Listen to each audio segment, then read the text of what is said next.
Bom, então vamos continuar de onde nós paramos referente às políticas públicas. Bom, já está carregado aqui os tópicos, é o mesmo esquema de sempre.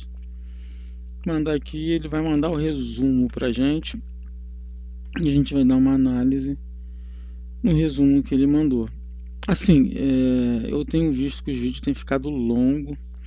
Nessa última parte aí que a gente falou sobre políticas públicas, a gente tem um conceito amplo, né, fazendo até interligação aí com o PPA e a campanha eleitoral do governante, que ocorre uma certa ligação entre elas, e agora que a gente vai entrar em alguns conceitos lá para a gente poder complementar essa parte de políticas públicas que tem lá no edital, na parte de conhecimento específico.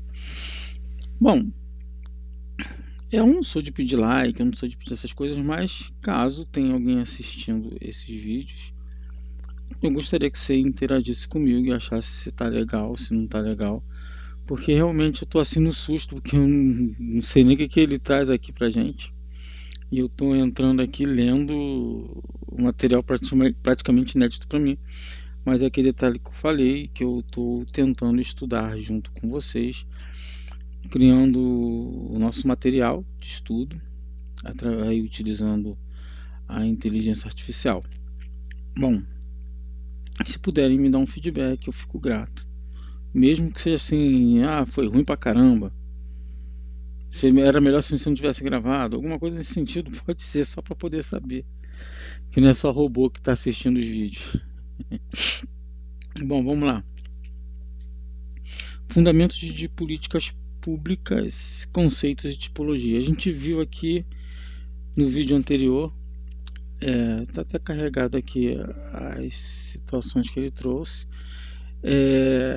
Que eu fiz um link aqui mais ou menos com o PPA, e a PPA e aqui já tinha tudo, já não precisava nem ter pesquisado de novo. Já tinha, em algum momento, acho que eu apertei o Enter aqui, ele apareceu tudo e ele repetiu tudo de novo, mas não tem problema não, a gente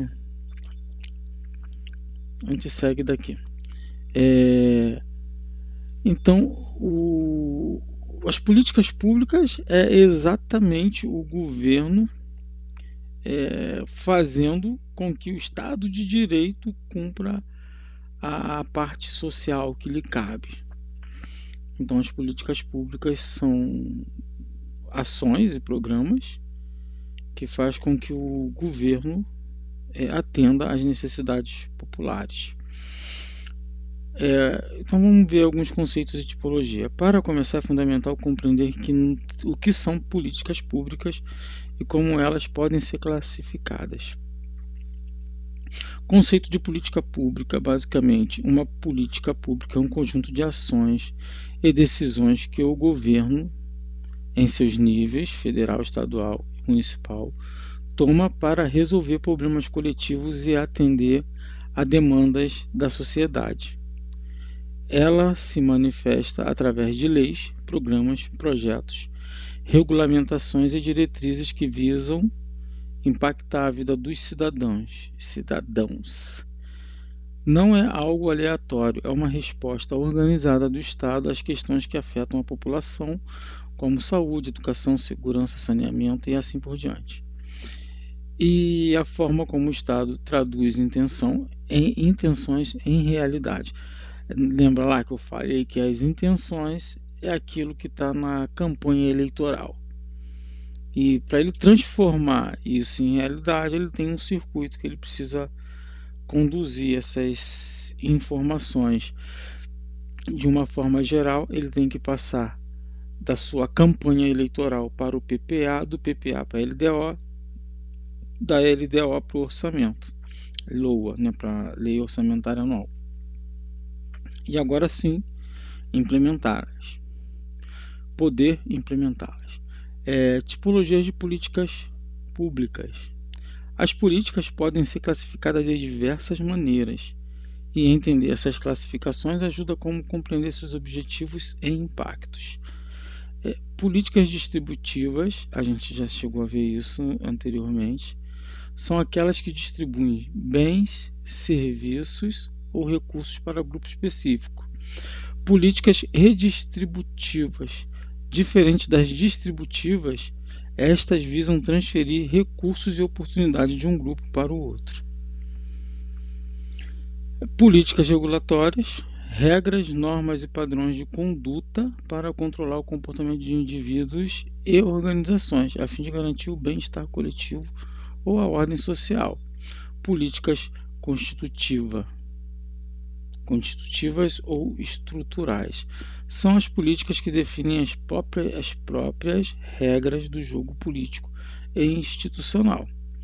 Elas moldam a estrutura do Estado, as atribuições dos poderes e os direitos e deveres dos cidadãos, reformas administrativas, mudança na legislação eleitoral ou criação de novas instituições governamentais se encaixam aqui. Bom, aí temos o ciclo das políticas públicas. Agenda, formulação, processos decisórios, implementação, monitoramento e avaliação.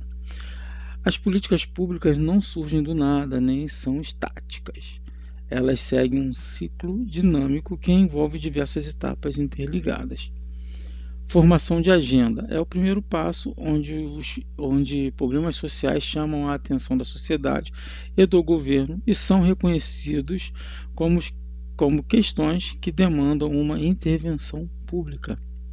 Nem todo problema se torna uma política pública, isso aí a gente está ciente. A entrada na agenda depende de fatores como a gravidade do problema, a pressão de grupos de interesse. Aí aqui mais uma vez a gente vai voltar lá para a questão de representatividade, a cobertura da mídia e prioridades políticas. É claro que como a mídia começa a catucar muito um determinado assunto, o governo começa a se mexer. Porque quando a mídia começa a catucar um determinado assunto, botar um assunto lá todo dia no ar, você começa a mover a opinião pública a respeito daquele assunto. Então, isso tem que ser visto pelo governo. Então, a mídia é aí uma ferramenta usada para encaminhar aí as ações do Estado para a criação de políticas públicas. Aí entra um outro ponto. No Brasil, nós não temos censuras, ou pelo menos é o que parece. Alguns dizem que tem, alguns dizem que existem algumas censuras, mas no Brasil não existe censura oficial. Tá? Então, tudo que se tem de ideia, a gente joga na mídia o que a gente quiser e o que a mídia quiser veicular. Então, esse ponto ele acaba criando, às vezes, nortes para a política pública, que pode ser de grupo de interesse, dependendo aí do interesse da mídia. Né? Se tu pegar uma mídia muito voltada, por exemplo, para o agronegócio, e ficar ali sempre colocando em voga problemas referentes ao agronegócio, então significa que ela vai estar de uma certa forma norteando, e a gente não tem a censura, então não tem como ser censurado. Então, assim, apenas os problemas que têm interesse midiático que são os problemas que vão ter maior chance de ser resolvido pelo governo.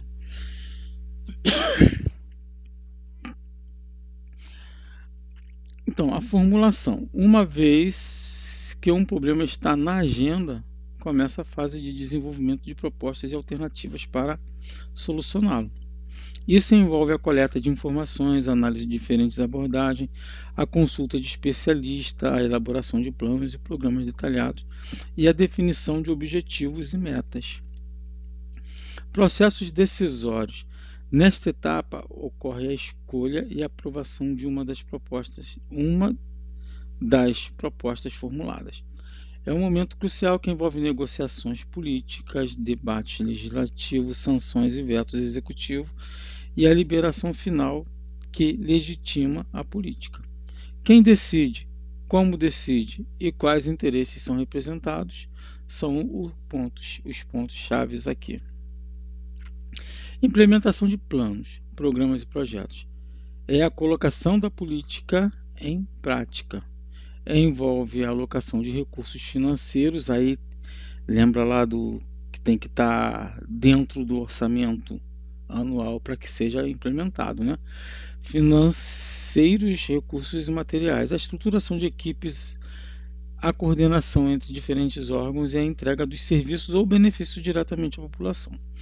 Uma boa formulação pode falhar se a implementação for ineficaz. Então, assim, a gente, além de ter um bom plano, né, tem que ser um plano bem formulado, e ainda assim a gente tem os problemas de implementação. Então, a eficácia tem que estar em todos os momentos, né, da execução aí da política pública.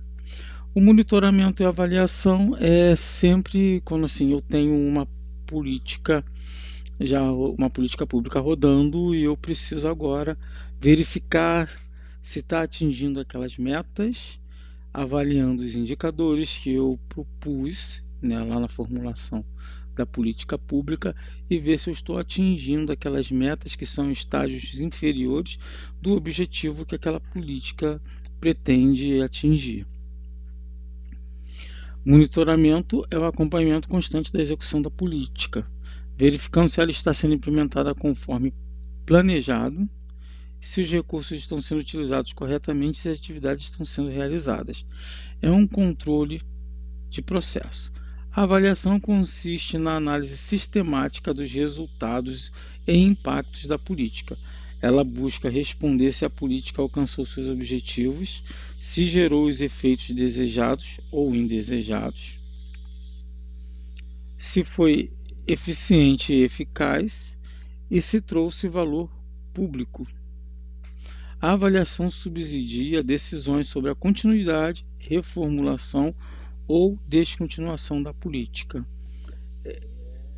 Isso aqui tudo sempre referente aos objetivos que ela pretende alcançar.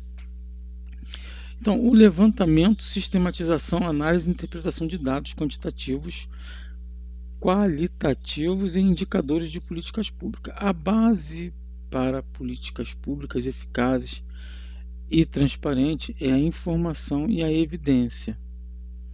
Esse ponto trata de como lidar com os dados. Assim, lembra lá que a gente falou lá atrás sobre a burocracia, sobre a máquina pública ter toda uma necessidade de registrar tudo que ela faz, para que em algum momento órgãos de controle aí, de todos os tipos e espécies, inclusive controles sobre que a população venha a querer ensejar naquela atividade, ela precisa ter tudo bem organizado.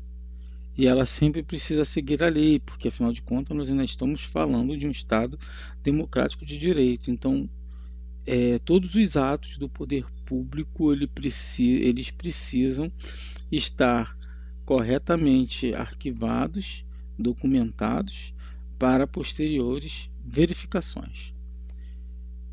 E é onde se cria aí alguns entraves na burocracia, que a gente tanto reclama, né?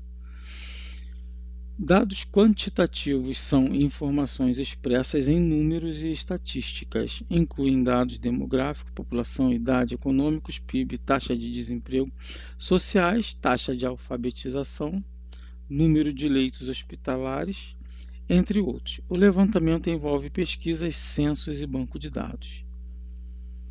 A análise usa métodos estatísticos para identificar tendências, correlações e padrões. Isso aqui já é uma análise mais estatística da situação, mas quantitativo, dados quantitativos é tudo aquilo que a gente consegue converter em quantidade, em número. Assim, um estatístico me ouvir falando isso, ele pode até querer arrumar briga, mas assim, dados quantitativos é tudo aquilo que eu consigo representar em quantidade. Por exemplo, número de leitos, que deu aqui, população, idade, quantidade de população. Aí se eu falar agora a qualidade da água de um rio, de determinado manancial de água, qualidade ali, eu já vou passar para os dados qualitativos, porque são coisas que eu posso até criar uma escala para averiguar ali para padronizar, né, uma determinada característica, mas a característica de dados qualitativos são aqueles que eu consigo qualificar. Eu consigo dizer se é bom, se é ruim, né, se foi a mais, se foi a menos, mas assim, isso é qualitativo de uma forma geral. São informações descritivas, opiniões, narrativas e percepções que ajudam a compreender os porquês e a complexidade dos fenômenos. São coletados por meio de entrevista, grupos focais, observações, participantes e análise de documentos. A análise busca interpretar significados, experiências e contextos. Indicadores de políticas públicas são medidas específicas e padronizadas que permitem acompanhar o desempenho, os resultados e o impacto de uma política ao longo do tempo. Podem ser de insumo, de processo, de produto, resultado, de impacto e só cito as 4 aqui.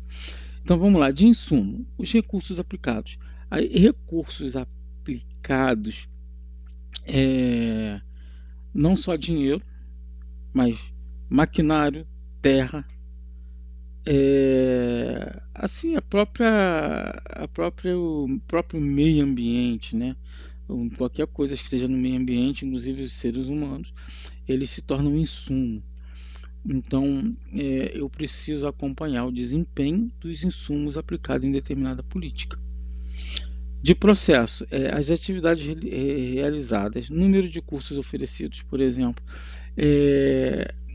Os processos são todos aqueles processos que vão utilizar os insumos. Assim, quando a gente tem uma visão de indústria, a gente tem os insumos entrando de um lado, aí vamos dizer que ele entra numa caixinha preta chamada processo. Eu podia até fazer um esquemazinho disso aqui. Deixa eu verificar se eu consigo. Captura de tela. Ih, tinha até uma questão de matemática aqui, ó. Mas não é matemática, não é o foco aqui. Então vamos pegar aqui uma tela branca. Como é que ficou? Tá bom aí. Então vamos lá. Só para sair um pouquinho da leitura e vamos fazer um diagramazinho aqui. Vamos dizer assim, ó, eu tenho os insumos. Deixa eu insumos. E eu tenho uma caixinha aqui, ó, que essa caixinha a gente chama de processos. Os processos ocorrem aqui e eu tenho as saídas. As saídas, elas são produtos, serviços, entre outras coisas, né? Produtos e serviços. Então, assim, insumo é tudo que entra, o processo é o que trabalha com os insumos e a saída é o que sai. Produtos, serviços, e vamos colocar aqui, só porque a gente está falando de políticas públicas, resultados. Porque aí a gente também precisa levar em consideração agora os resultados, que a gente está tratando de política pública.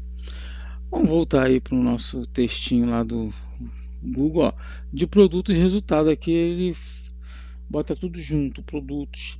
Então tem bens ou serviços entregues, por exemplo, número de moradias construídas, taxa de vacinação.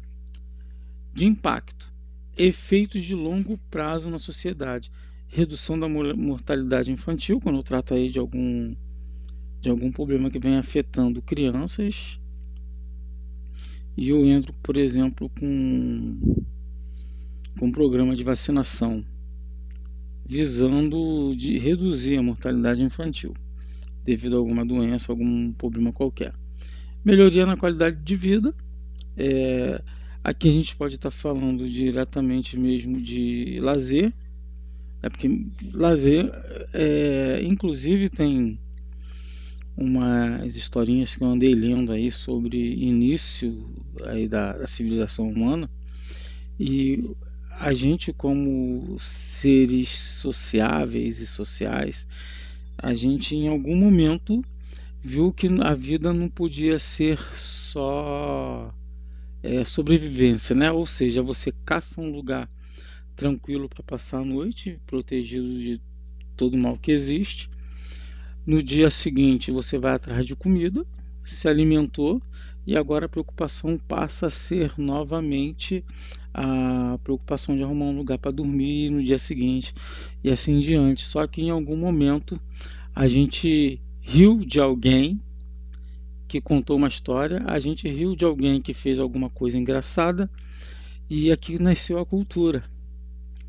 Quando a gente acha graça, né, e assim incentiva as pessoas que fizeram aquela graça a você criar uma ferramenta de fazer os outros sorrirem. Então, com isso nasce a cultura, porque afinal de contas, a gente com uma massa cefálica maneira, pensando bem, sendo inteligente, a gente não podia viver como os demais animais vivem, que seria só arrumando um cantinho para dormir, se alimentando, arrumando um cantinho para dormir, se alimentando, aí em um determinado momento procriando, depois tendo que arrumar comida para você, para sua descendência, e canto seguro para todo mundo dormir, e não ficaria só nisso a gente sendo umas pessoas assim dotadas de uma inteligência um pouquinho superior. Então a gente nasce a cultura, e com a cultura a gente começa a criar laços sociais, porque a gente começa a ter uma maior afetividade entre os seres que compõem aquela sociedade, mas isso é papo para uma outra hora. De impactos, efeitos de longo prazo na sociedade, redução da mortalidade e melhoria da qualidade de vida. A capacidade de levantar, organizar, analisar e interpretar esses diferentes tipos de dados é crucial para o diagnóstico de problemas, a formulação de soluções baseadas em evidências e avaliação rigorosa das políticas. Ou seja, quando a gente levanta, organiza, analisa, interpreta os diferentes tipos de dados, a gente consegue verificar o que eu errei no passado e começo a pensar em acertar isso no futuro. Aquela história de memória, a gente começa a ter uma memória com o que foi feito no passado para poder melhorar o presente e planejar um futuro. Isso aí a gente escuta muito essa historinha quando a gente vai estudar história, por exemplo, né? Conhecer o passado para entender o presente e planejar o futuro. Mas é mais ou menos assim. O conhecer o passado das políticas, onde as políticas falharam, né? O que eu fiz que não levou a atingir o objetivo, e aprender. Aí, se os nossos governantes, se o nosso povo não aprende com a história, aí é outro problema. Mas vamos lá: federalismo, descentralização e sistemas de políticas públicas no Brasil. Bom, federalismo, a gente sabe que o Brasil é uma federação de diversos estados. É indissolúvel essa federação, não pode se pensar em abolir os estados. A descentralização de sistemas de políticas públicas no Brasil. Cada esfera vai tratar dos problemas mais próximos de si. É isso que ele vai falar por aqui. A forma como o Estado é organizado impacta diretamente a implementação das políticas públicas no Brasil. Políticas públicas. No Brasil, isso ainda é mais complexo devido à nossa estrutura. Federalismo. O Brasil adota um modelo federativo, o que significa que o poder é dividido entre diferentes esferas autônomas de governo. Aí aqui é bom fazer um adendo aqui, que a soberania nacional, ela é garantida apenas pelo Brasil, pelo país, pelo Estado, pelo governo federal, pela União. Então, a União é soberana, os Estados não são soberanos, embora eles sejam autônomos em muitas coisas, mas a soberania cabe ao governo federal, à União. Porque, assim, por exemplo, problemas internacionais, quem vai resolver é a União, o governo federal. Problemas com outras entidades federativas é o governo. Não tem como delegar para o governador de um estado, por exemplo, do Rio de Janeiro. Mas dentro, aqui nas políticas públicas internamente, eles são autônomos de governo. Os estados e municípios, a União, os estados e municípios, cada um tem suas competências e responsabilidades, mas muitas políticas públicas exigem a cooperação e coordenação entre essas esferas. Isso pode gerar desafios de articulação, mas também oportunidade de adaptação local. Sempre que eu tiver mais do que um ente público envolvido numa política, a gente pode gerar. Aqui eu não vou ser macio, eu vou partindo lá do nosso pluralismo político.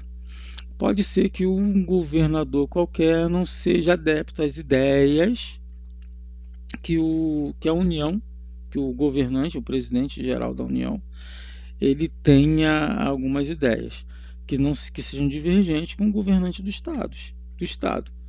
Aí, assim, aqui começa a entrar, porque a gente fala de autonomia, não confunda autonomia com soberania. A autonomia é que os governos das 3 esferas que a gente tem aqui no Brasil, elas podem e devem atuar de forma autônoma e implementando seus projetos que tentem atender ao máximo a sua população local. Porque um problema num município qualquer lá no Nordeste pode não ser o mesmo problema de um pessoal no Sul. E no Sudeste ainda pode ser que eu tenha um problema completamente diferente. Então, cada entidade vai ter a sua autonomia para fazer as adaptações locais. O que pode acontecer? Quer dizer, não poderia acontecer, mas o que acontece às vezes? Um governo seja mais fechado com o governo federal, um município seja mais fechado com o governo federal, ou que tenha maior participação, maior representatividade no Congresso Nacional, esses municípios eles podem receber muito mais recursos, muito mais vantagens do que aqueles que têm pouca representatividade ou ainda que tenham uma ideia política diferente do governo federal. Isso, infelizmente, a gente sabe que acontece muito no Brasil, mas é uma das questões que traz aí um dos desafios que vem no bojo do Estado Democrático de Direito. Aí aqui, a descentralização é o processo de transferência de poder, responsabilidades e recursos da esfera central, União, para as esferas subnacionais, estados e municípios. A descentralização busca aproximar a tomada de decisões dos cidadãos, aumentar a eficiência na prestação de serviços e permitir que as políticas sejam mais adaptadas às realidades e necessidades locais. Muitos programas sociais de saúde e educação no Brasil são executados de forma descentralizada. Sistemas de política pública no Brasil. As políticas no Brasil são estruturas em grandes sistemas ou setores, como o Sistema Único de Saúde, o Sistema Único de Assistência Social e o Sistema Nacional de Educação. Esses sistemas buscam integrar ações e serviços em todo o território nacional, muitas vezes com papel regulador e financiador da União. Ou seja, aqui a gente vai falar uma coisinha já. da União e um papel executor de estados e municípios. Entender como esses sistemas operam e se integram é crucial para compreender a dinâmica das políticas brasileiras. Bom, vamos aqui. Geralmente, a gente tem, nascendo na Constituição, todos os nossos direitos. Eles brotam na Constituição. Em seguida, aqui eu vou falar, a gente viu que existe a tal da aplicabilidade direta, ou seja, está na Constituição, já pode ser aplicado, já pode ser invocado, inclusive em ações judiciais. Mas toda vantagem criada pela Constituição, ela acaba tendo uma lei infraconstitucional. Ou seja, depois da Constituição tem uma lei que vai doutrinar aquele assunto, aquela vantagem criada lá na Constituição. Então, a partir daqui, cabe ao governo federal criar o que a gente vai chamar de leis complementares. O que é uma lei complementar de uma forma geral, para a gente não entrar muito nesse assunto? Lei complementar, de uma forma geral, é aquela lei que diz a norma geral da brincadeira, assim, a regra geral da brincadeira. Ninguém pode sair fora daquela lei complementar. Mas os estados, aí tem aqui as competências que são garantidas na Constituição, que cada estado pode pegar aquela norma geral que a União criou e fazer a sua própria legislação, tanto estados como o município, dentro das suas competências outorgadas pela Constituição Federal.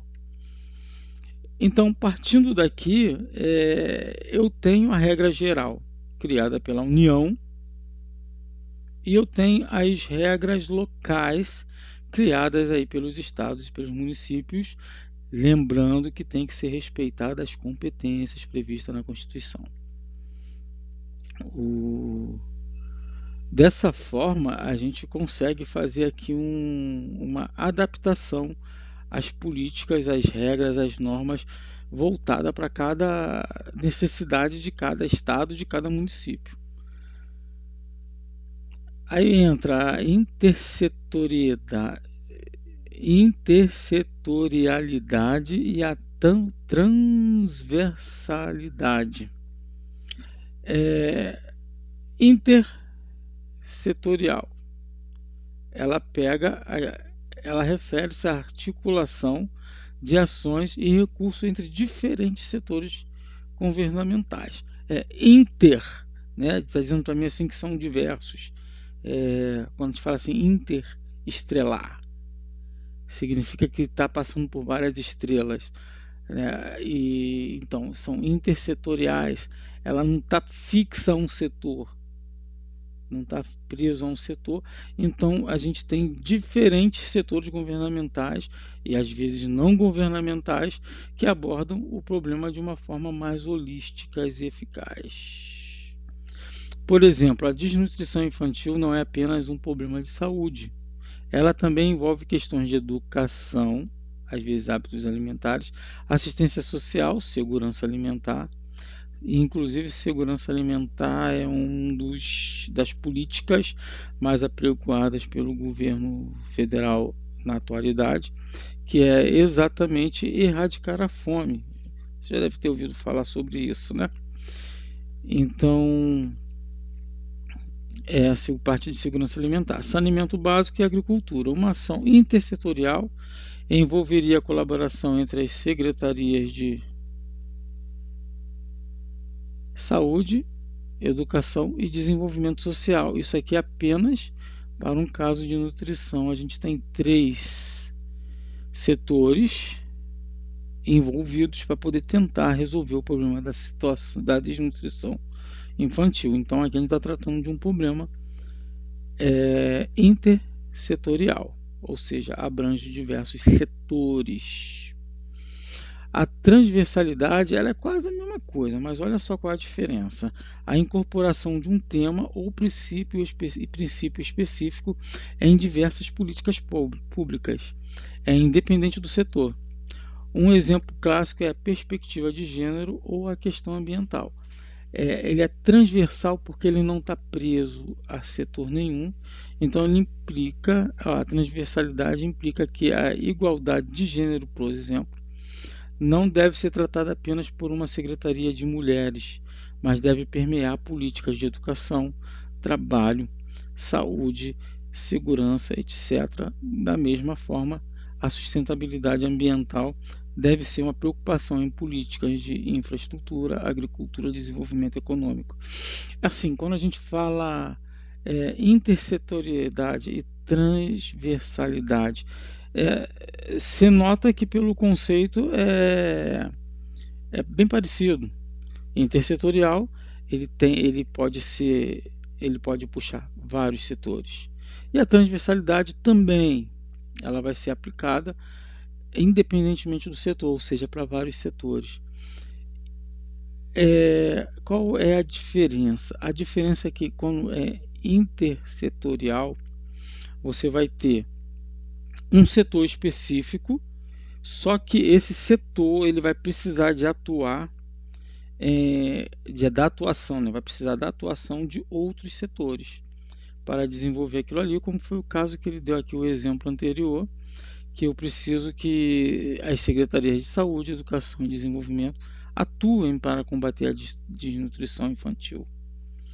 Quando eu tenho um problema de transversalidade, eu tenho o problema que atinge diversos setores. De repente está me fugindo uma palavra aqui chave, né?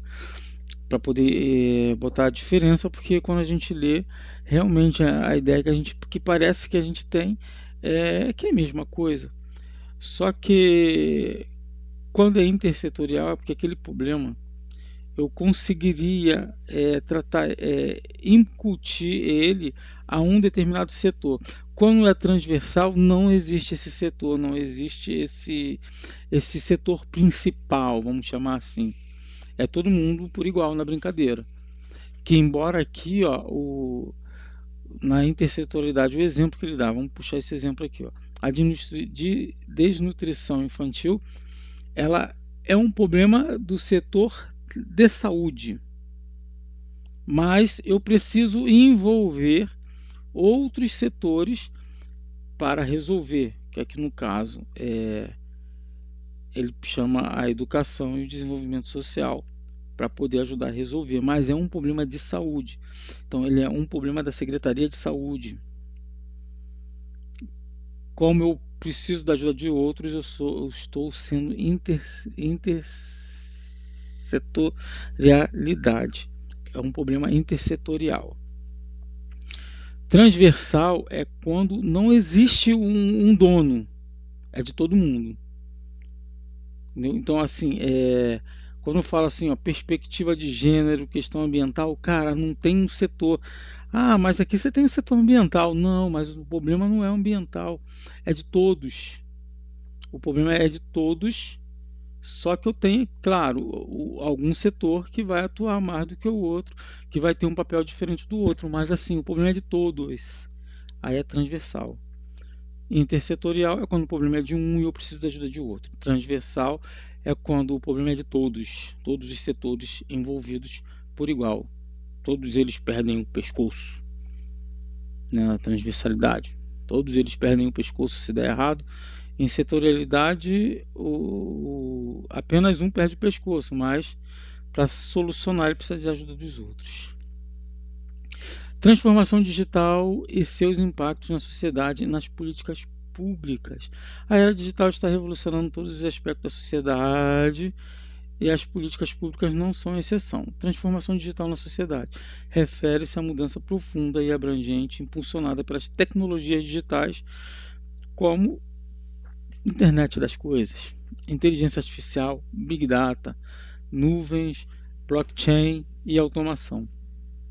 Isso impacta a economia, novos modelos de negócios, as relações sociais, comunicação, trabalho remoto e a forma como as pessoas interagem com o mundo. Aqui é legal a gente às vezes falar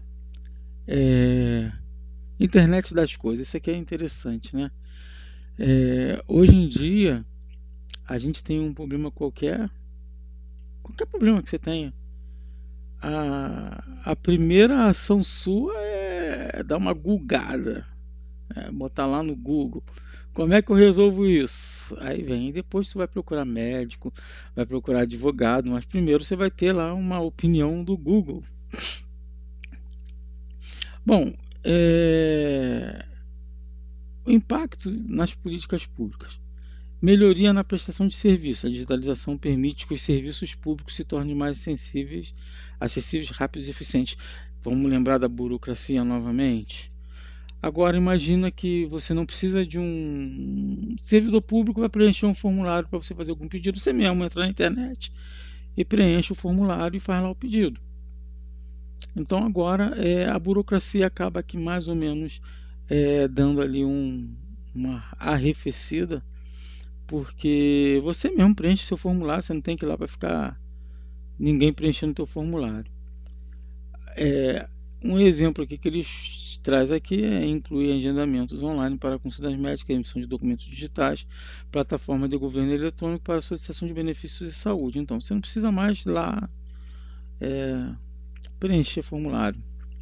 Ter um cara lá para poder preencher o formulário para você, que acho que é a coisa mais ridícula que existe. Mas agora já está melhorando, né? Tomada de decisão baseada em dados. O volume e a variedade de dados gerados digitalmente. Big Data, aliados à ferramenta de análise, Analytics e IA. A gente está fazendo aqui um uso aqui da IA, mas é claro que a gente não está tomando decisão nenhuma baseada nessas ferramentas, mas assim, ela está nos pautando um estudo para um concurso, coisa que, sei lá, 10 anos atrás a gente nem pensava que isso seria possível um dia. A gente ia lá e pagava apostilas em cima de apostilas para poder estudar para um concurso. Agora já não. Não, você pode pagar a apostila, né? Na verdade, você vai estar pagando para o cara fazer isso aqui que a gente está fazendo para você. Mas, vai lá. Tomada de decisão baseada em dados. O volume e a variedade de dados gerados digitalmente, aliados às ferramentas de análise, permitem que governos compreendam melhor os problemas sociais, prevejam tendências e avaliem o impacto de suas intervenções, com maior precisão, levando a políticas mais eficazes e baseada em evidências. Aumento da participação cidadã e transparência. É aquele detalhe que eu falei lá no início. Se você quiser hoje tentar implementar uma lei de iniciativa popular, a internet vai ajudar e vai ajudar muito. A gente tem lá umas regrinhas da lei popular, da iniciativa de leis de iniciativa popular. Não vou entrar no mérito aqui, mas tem umas regrinhas que tem que ser seguidas e fica mais fácil agora com a questão de digitalização, assinatura eletrônica, entre outras coisas. Ferramentas digitais facilitam a interação entre o governo e os cidadãos, permitindo consultas públicas online, orçamentos participativos digitais, plataformas de denúncia e monitoramento. A transparência pode ser ampliada com a disponibilização de dados governamentais aberta. Aí tem aí toda LAI, né? Lei de alguma coisa de informação. A gente tem hoje, praticamente todos os servidores públicos eles têm a sua vida aberta na internet. Se você quiser pesquisar a respeito de um, você vai ter lá bastante informação a respeito dos servidores públicos. Novos desafios. A transformação digital também traz desafios significativos como a exclusão digital. Aqui, ó, exclusão. Lembra lá que antigamente a gente tinha aquelas pessoas que a gente deixava à margem da sociedade. Agora existe a exclusão digital, porque antigamente era uma exclusão social e agora, além da exclusão social, eu também trago a exclusão digital. Aí se torna um desafio. Eu tenho que tentar diminuir ou extinguir essa exclusão digital, que assim A gente sabe que a tecnologia ela tem um preço e muita gente não tem como pagar esse preço. E assim, hoje em dia, num celular você tem um mundo, mas tem gente que não tem como ter um celular. Então, ao cabo, causando a exclusão digital, isso vira um desafio. Porque ao passo de que quem tem um celular consegue lá agendar suas consultas, fazer suas reclamações, isso, aquilo outro, o cara que não tem um celular e a internet também acesso a dados, ele precisa ainda ir lá no instrumento antigo. Só que como a sociedade evoluiu e agora está todo mundo fazendo pelo celular, quando o cara vai lá no serviço do modo antigo, né, na mão, ele muitas das vezes ele pode chegar lá e encontrar uma quantidade de pessoas disponível para atender reduzida, porque agora a maioria faz por celular. Então, eu posso estar causando aqui uma exclusão digital e isso é importante a gente levar em consideração, porque tem muitas pessoas que não têm condições de ter a tecnologia para acessar e, em alguns casos, pessoas sem acesso ou habilidade para usar tecnologias. Imagina aí a vovozinha que hoje tem lá seus 60 e poucos, 70 anos, tendo que se virar com o celular. Algumas se adaptam, outras não. A necessidade de segurança cibernética ou cibernética e proteção de dados, a ética no uso de AI e a requalificação da força de trabalho governamental para lidar com as novas ferramentas e processos. Bom, agora que sua vida é pública na internet de uma forma ou de outra, embora você tenha algumas senhas aí para te proteger, existe sempre aquele cara mal intencionado que vai tentar acessar suas informações sem a sua autorização. Então isso gera um desafio. E assim, o uso da IA, da inteligência artificial, ela também tem que ser um uso dentro da ética, né? Eu até costumo, assim, quando eu estou lidando com inteligência artificial, eu peço por favor, mas é um robô. Cara, não é um robô. De um lado é um robô e do outro lado sou eu.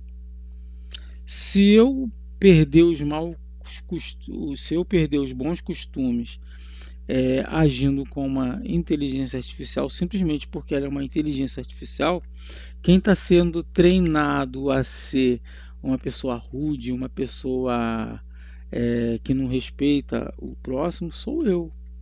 Porque eu vou deixar de pedir por favor, só porque eu estou lidando com uma inteligência artificial. Eu vou deixar de ser cortês, só porque eu estou lidando com uma inteligência artificial. E isso vai me treinando a ser menos educado. E na hora que eu precisar de interagir com uma pessoa, pode ser que eu a trate como eu a trato a inteligência artificial. Então não é porque você está falando com um robô que você vai falar, ele não tem sentimento. A gente não pode fazer assim. Porque a relação de comunicação é entre uma pessoa e uma inteligência artificial. E se você não for educado com a inteligência artificial, tem aí um sério risco de você deixar de ser educado com as pessoas que estão ao seu redor, por questões de hábito. Bom, ele acabou aqui, a gente chegou aqui ao final do 2, então a gente vai pedir questões. Traga-me questões de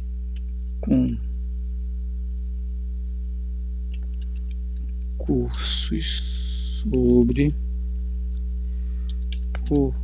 políticas públicas.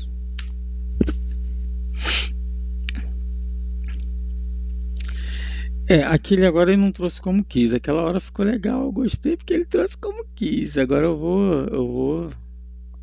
vou fazer o seguinte, vamos analisar essas questões aqui. Eu já não gostei que ele já botou o gabarito logo em seguida, aí fica sem graça. Eu não vou nem, assim, a gente vai dar uma olhada só por uma questão, mas ficou sem graça, porque ele já bota a questão ali, eu já fico logo triste, ó. Já é a B, eu não gosto não, porque eu não tô treinando, né? Qualquer iniciativa ali, ó, assinale a alternativa que melhor define o conceito de política pública. Qualquer iniciativa legislativa apresentada por um parlamentar para discussão no Congresso Nacional. Não. Um conjunto de decisões e ações intencionais do governo em seus diversos níveis para solucionar problemas coletivos e demandas sociais. Olha que legal. É a B mesmo, né? É a estratégia de marketing utilizada dos partidos políticos durante campanhas eleitorais para atrair eleitores. A estratégia de marketing utilizada por partidos. Aí agora aqui eu fico assim no mato meio sem cachorro, né? Porque eu acabei de falar no vídeo aí, se não nesse, no anterior, que é uma estratégia de marketing utilizada por partidos políticos durante campanhas eleitorais para atrair eleitores. Não, aquilo ali, mais uma vez eu vou falar, não é para confundir. Aquilo ali é a base para as políticas públicas, mas elas não são as políticas públicas. Elas vão ser uma base, né? Quando o cara vai lá, ele cria uma estratégia de marketing, ele criou uma estratégia de marketing para propaganda eleitoral, vai botar aquilo ali, vai registrar na Justiça Eleitoral o plano o semi-plano de governo dele, porém aquilo ali vai servir de insumo para fazer o PPA, que é o plano plurianual, que tem validade de 4 anos e sempre começa no segundo ano de cada governante. A gente vai ver isso depois com mais calma, que tem parte que tem no edital sobre isso.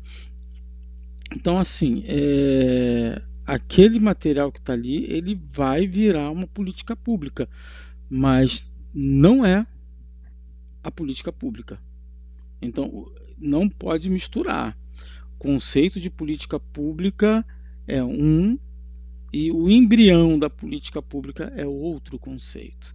Tá? Então, assim, é o conjunto de decisões e ações intencionais do governo em seus diversos níveis para solucionar problemas coletivos e demandas sociais. Essa é a resposta correta. Um documento formal que descreve a missão e os valores de uma organização não governamentais atuante na esfera social. Apenas as leis aprovadas que resultam em programas de transferência de renda para a população mais vulnerável. Não é apenas. Embora eles sejam, mas eu não falo apenas. Isso aqui seria um dos tipos de políticas públicas. Ele vai trazer lá B, que assim a gente já tinha até visto que a resposta aí não vale. A alternativa correta é a B. Política pública é, de fato, a materialização da ação governamental em respostas a problemas de necessidade da sociedade, envolvendo um processo deliberado de escolha e implementação de caminhos para resolver essas questões. As demais alternativas descrevem partes ou desdobramentos, mas não a totalidade do conceito. Então, mais uma vez, eu vou deixar aqui. A campanha política lá do cara, quando ele está concorrendo ao cargo em si, aquilo ali ele vai ser o embrião da onde vai nascer o PPA. O PPA vai virar a LDO e a LDO vai virar a lei orçamentária, e daí em diante o governo tem a autorização para implementar aquela política pública. Então as políticas públicas, elas são realmente políticas públicas. A forma que eu chego até lá, a elaboração, aonde eu crio a agenda, aonde eu faço isso, faço aquilo outro, é no meio do caminho. Ela começa bem antes do governo.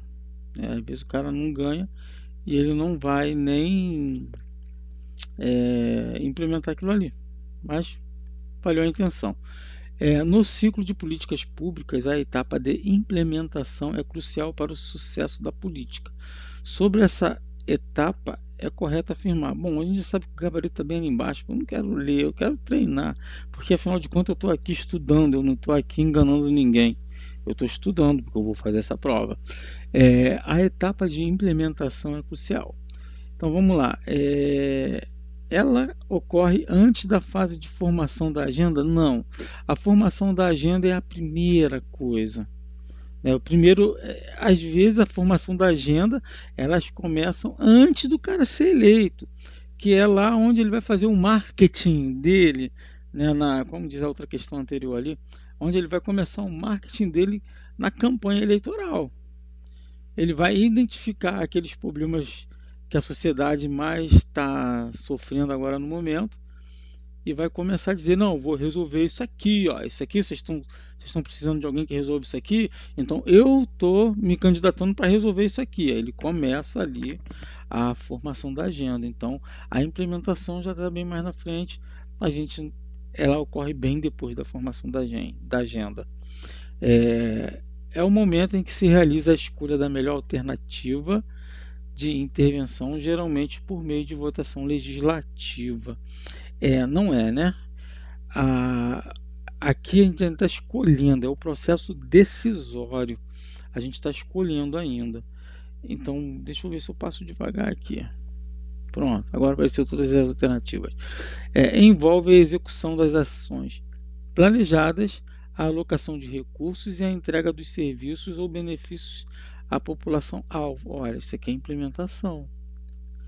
Corresponde à análise dos impactos de longo prazo da política, buscando verificar sua eficácia e eficiência. Isso aqui já é uma avaliação. Eu já estou avaliando, analisando. É uma fase puramente técnica, desprovida de qualquer influência política ou burocrática. Não. Lembra que a burocracia sempre vai estar presente nos atos públicos.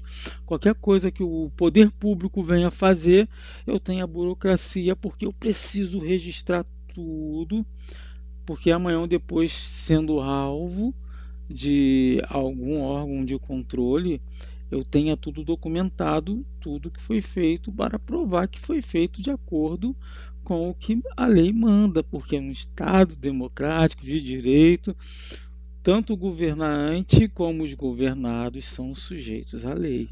E por isso eles são alvos a qualquer momento de verificação, fiscalização, se ele fez direito. Então a burocracia ela pode ser até melhorada por algumas evoluções hoje da tecnologia, mas ela vai ser necessária sempre que eu tratar de Estado democrático de direito e prestação de serviço público. Então a burocracia sempre vai ter que existir. A letra C, exatamente, porque já é a parte implementar, já é a parte de fazer, né? Assim, estou fazendo, implementando, estou fazendo. A implementação é a fase de colocar a mão na massa, ou seja, de executar o que foi planejado.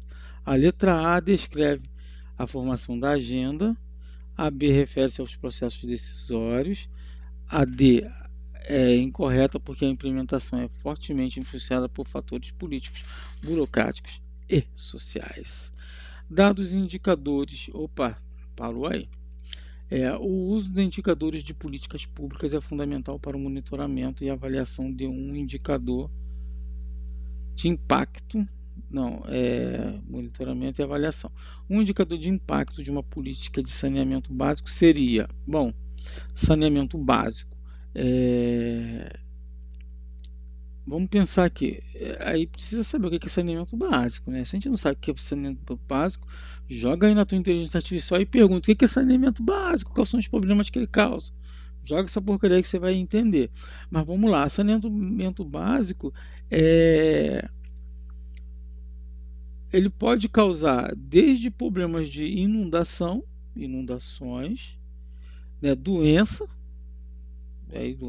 de diversos tipos, levar a mortes infantis e de outras pessoas, em decorrência a problemas de saúde de uma forma geral. Vamos ler as alternativas. O valor total investido na construção de novas redes de esgoto é um indicador de impacto e uma política de saneamento básico.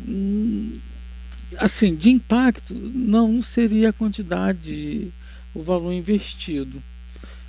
Assim, o valor investido é um indicador É um indicador, mas não é um de impacto. O impacto seria o que essa política está melhorando. Aí é um impacto.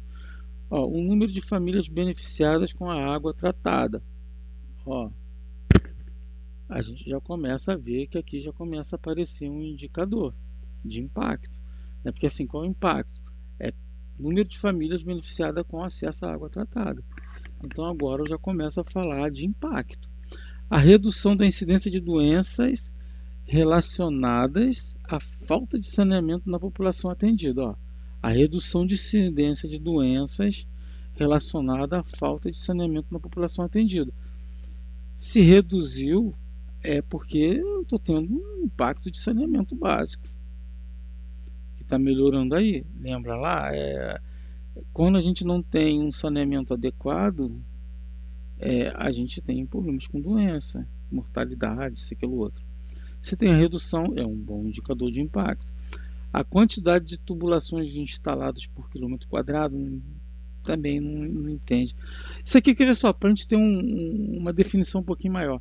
Imagina eu instalar, pegar aí, tipo o deserto do Saara. Vamos sair do Brasil, vamos lá num lugar legal. Deserto do Saara. Eu posso instalar, sei lá, 1 quilômetro de tubulação, fazendo sei quantas estações de tratamento de esgoto. Mas qual vai ser o impacto disso? Nenhum, porque não tem quase ninguém morando lá. Então o impacto não tem a ver com a quantidade do serviço feito, né? Aqui no caso, da construção de uma malha de esgoto, de tratamento de esgoto, não é a quantidade, né, de tubulação instalada por quilômetro quadrado, não é isso. O tempo médio para a finalização de obra também não é um indicador de impacto. O indicador de impacto é que ele poderia estar ou na letra B ou na letra C, mas com água tratada é um aspecto diferente do saneamento básico. O saneamento básico tem mais a ver com efluentes do que com a água tratada. Então eu jogo na letra C, que é a redução de incidência de doenças relacionadas à falta de saneamento. Que assim, se eu instalei um tubo e eu reduzi a incidência de doença, é um indicador de impacto. Vamos ver, gabarito C. Indicadores de impacto médio, os efeitos de longo prazo e as mudanças mais amplas da situação que a política visa atender, alterar, né? A redução de doenças é um impacto direto e esperado de uma política de saneamento. As alternativas A, insumo; B, produto, resultado; D, processo, produto; e processo, são exemplos de outros tipos de indicadores, mas não de impacto direto. Aí, federalismo e descentralização. No contexto brasileiro, a descentralização de políticas públicas para estados e municípios busca, entre outros objetivos, se é descentralização, a letra A já traz ali centralizar o poder de decisão. Vamos lá, na União, tornando a gestão mais uniforme em todo o território. Então, isso aqui, como eu falei, a União vai tornar essa decisão, essa gestão mais uniforme em todo o território, dando origem a leis complementares, decretos, leis complementares, que vai nortear todos os entes da federação a criar seus programas de forma descentralizada, mas sempre voltado aos princípios que a União norteou. Mas a decisão não fica centralizada na União, certo? Letra A, portanto, não responde. Aumentar o controle do governo federal sobre os gastos das prefeituras e governos estaduais. Também não é esse o intuito da descentralização. Aproximar a formulação e a execução das políticas das realidades e necessidades locais, provendo maior adaptabilidade. Eu vou chutar a C. né? Porque a C está muito ligado com aquilo que a gente estudou até agora. Eliminar a necessidade de financiamento federal para as políticas sociais, tornando estados e municípios autossuficientes. Não. Os estados e municípios, eles vão ser sempre autônomos, mas em boa parte vão depender do financiamento do governo federal. Então eu vou aqui reduzir a participação da sociedade civil na gestão pública, simplificando o processo. Não, também não é isso.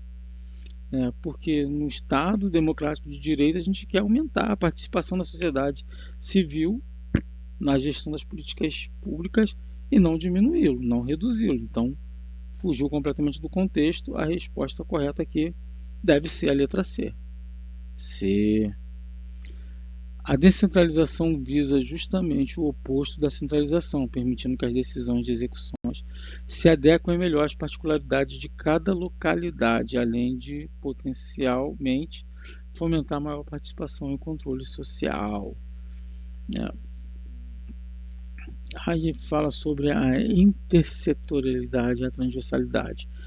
Uma prefeitura decide criar um programa para combater a obesidade infantil. Olha, obesidade infantil, a gente vai aqui automaticamente ligar isso a um setor. Se a gente ligou a um setor, ele é intersetorial, porque a obesidade infantil, ela, a primeiro, a priori, ela vai estar causando problemas de saúde.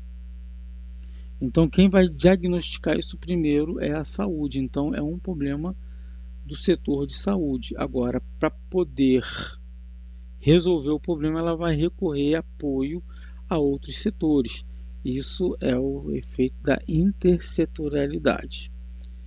Então, esse programa envolve nutricionistas da Secretaria de Saúde orientando pais, professores da Secretaria de Educação, promovendo atividades físicas na escola, e a Secretaria de Esportes organizando campeonatos. Essa abordagem é um exemplo claro de intersetorialidade. Aqui ficou fácil, né? D. A intersetorialidade ocorre quando diferentes setores governamentais colaboram e coordenam suas ações para resolver um problema complexo que não pode ser abordado eficazmente por um único setor isoladamente.